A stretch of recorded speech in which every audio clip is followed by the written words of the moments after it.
10 years after Creative Assembly released Rome 2, a programmer who worked on the project reveals the mess Creative Assembly created leading up to the game's launch and sheds light on the problematic inner workings that persist in Total War games today. That programmer is none other than Julian McKinlay, Creative Assembly's scapegoat for the failed Rome 2 release. It is prudent for me to advise you to read the Medium article before watching this video further, because the article is a comprehensive postmortem of the dysfunctional and pernicious modus operandi of Creative Assembly and its leadership team. It will be in the description, and it will inform you on this video and future videos I create on this topic. Despite this article's revelation, the simps continue to unabashedly excuse irresponsible and unethical corporate behavior.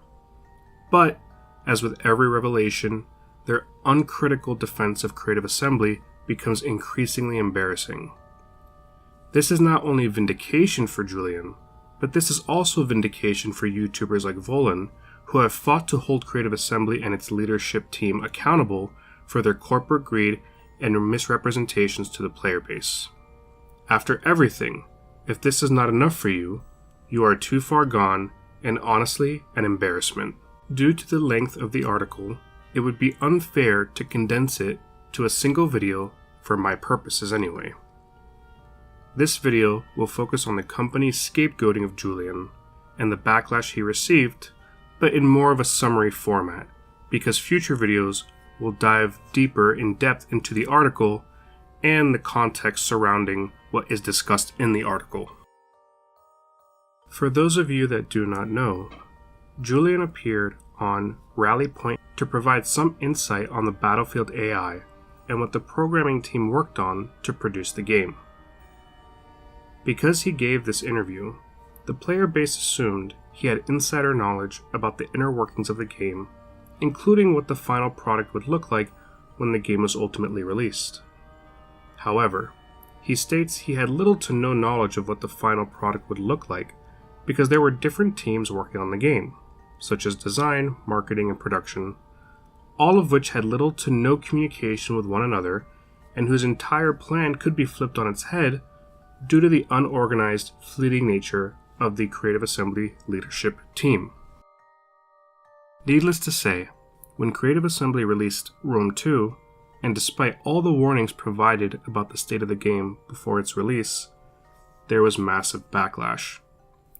Because the AI did not perform well, amongst other things, Julian became the face of all the criticism and absorbed all the hate. Some of the comments from 8 to 10 years ago are on the screen, but there are hundreds of hate comments putting all the blame on him, despite the fact that he did everything he could to voice his concerns before Rome 2 was released, and he continued to work on the game to fix its issues before ultimately leaving the company. That is noble. More noble than anything these figurine collecting neckbeards will ever do in their lives, even collectively. What is more disgusting is the Total War leadership team let him take all the abuse and scapegoated him. He received death threats, and as you can see with the comments on the screen, there was a lot of hate directed towards him, and it was not very fair, especially because they knew about what was going on. They took zero responsibility and tarnished his reputation. In a world where your reputation is really all that you have. And we've seen them do this before. We've seen them do this with YouTubers. We've seen them do this with other developers or other programmers. It is a pattern of behavior that is unbecoming of what is supposed to be one of the largest game developers in the world, and specifically the UK.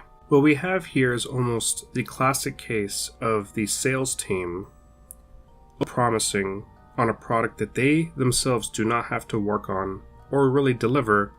They're the ones just getting the person through the door, and they worry about it later. It's not their responsibility, it's the programmer's responsibility.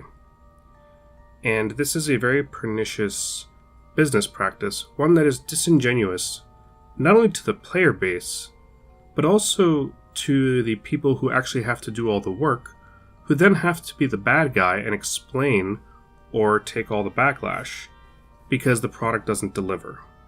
Keep this in mind as we go through the article in the following videos, because what's clear is Creative Assembly and its leadership team really only care about two things: themselves and their bottom line.